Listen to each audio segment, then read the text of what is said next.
Janina Szymkowiak was a Polish nun who risked her life to care for prisoners of war during World War II.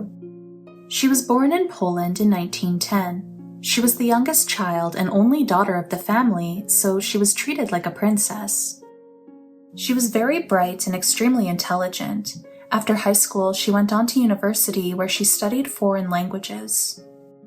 As a student, she was involved in a Catholic organization called the Sodality of Mary. She attended Catholic meetings, conferences, and retreats during her university days.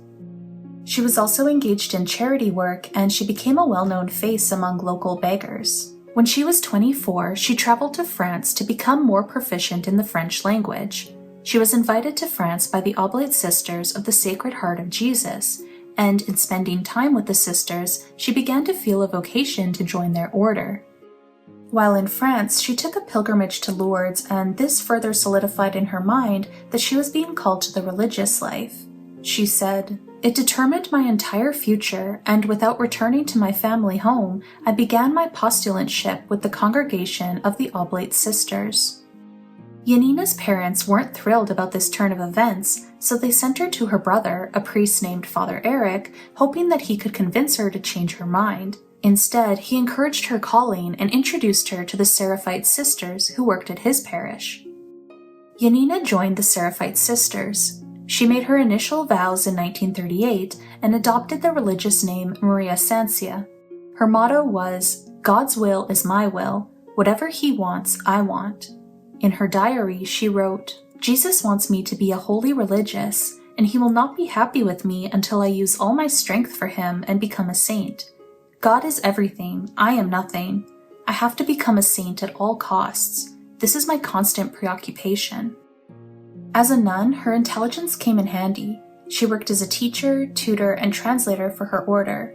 She was known for her strict adherence to the order's rule, but also for the kindness that she showed to everyone. She started to study pharmacology, but her studies were interrupted by the Second World War, which brought dark times to Poland. Many members of the order returned home to their families at this point, but Janina chose to stay in the convent. Nazi forces occupied their town and forced the remaining sisters to care for German wounded soldiers, as well as English and French prisoners of war. Janina was able to act as a translator for the foreign prisoners, and they nicknamed her the Angel of Goodness. The sisters were forced to do other labor as well, and the cold and harsh conditions to which they were subjected wreaked havoc on Janina's health. She eventually developed tuberculosis, and her health deteriorated further. On the morning of August 29, 1942, Janina called for her superior.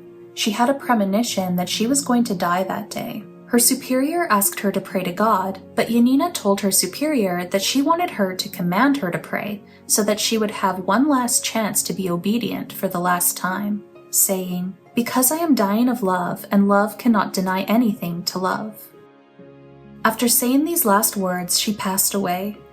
She was only 32 years old. After her death, some of the prisoners requested to kiss her hand because they already believed that she was a saint. In the decades after her death, the Seraphite sisters petitioned for her beatification. Janina was beatified in 2002, and her feast day is August 29th. According to the Vatican, her life, which apparently had nothing extraordinary about it, hid a profound union with God with a total readiness to embrace His will in everything. She desired to become a great saint, and all her life tended to communion with Jesus, ready to bear any sacrifice and humiliation to console His heart and make reparation for sin.